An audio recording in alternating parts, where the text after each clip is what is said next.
João Francisco aceitou o título de coronel da Guarda Nacional. Ao longo de sua vida, ele foi respeitado e temido pelos fazendeiros vizinhos. Houve um momento que ele precisou usar o seu poder de coronel para sufocar uma revolta de escravos que fugiram de uma fazenda da região e queriam ajudar outros escravos a fugir também. Ele e seus soldados mataram dezenas deles. Não foi uma coisa bonita de se ver e, infelizmente, a história do Brasil tem muitos episódios como esse. Em dezembro de 1864, João Francisco ficou bastante preocupado, porque viu no jornal que o Brasil estava entrando numa guerra. O exército do Paraguai havia roubado um navio brasileiro que estava levando o presidente do Mato Grosso para Cuiabá. Isso mesmo, você não entendeu errado. Na época da monarquia no Brasil, os estados eram chamados de províncias. E os governadores eram chamados de presidentes de província. O ditador do Paraguai, Solano Lopes, fez isso em retaliação ao fato de o Brasil ter apoiado um golpe de Estado no Uruguai, que trocou o presidente de lá.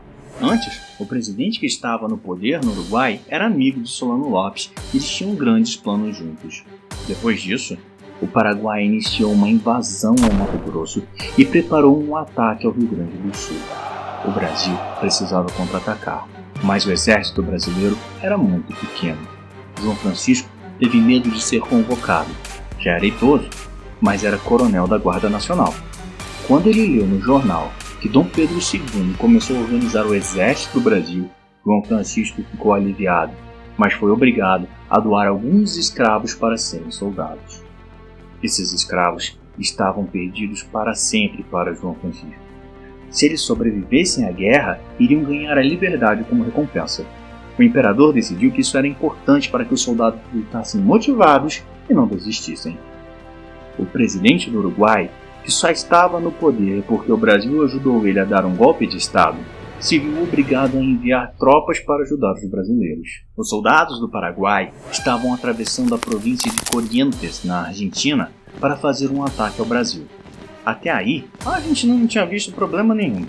Só que esses soldados paraguaios resolveram parar nas fazendas de gado da Argentina e pegar os animais e fazer um churrasco. Como se não bastasse, mexeram com as mulheres argentinas. Depois disso, a Argentina resolveu declarar guerra ao Paraguai também. Brasil, Uruguai e Argentina fizeram um contrato para atacarem juntos. Foi a chamada Tríplice Aliança. A Guerra do Paraguai foi devastadora. Quase toda a população de homens adultos do Paraguai morreu, sobrando algumas mulheres e crianças sem comida e sem água limpa. A guerra levou muito mais tempo do que Solano Lopes tinha planejado, e o alimento no Paraguai acabou.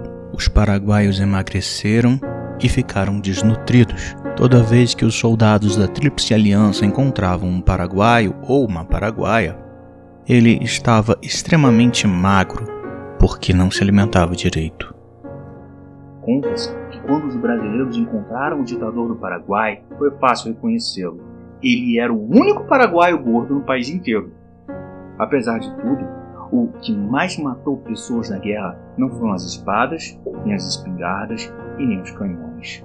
Foram as doenças e a fome. Nos termos de rendição, o Paraguai teve que dar parte do seu território para o Brasil e uma parte ainda maior para a Argentina. A guerra trouxe grandes problemas para o Brasil.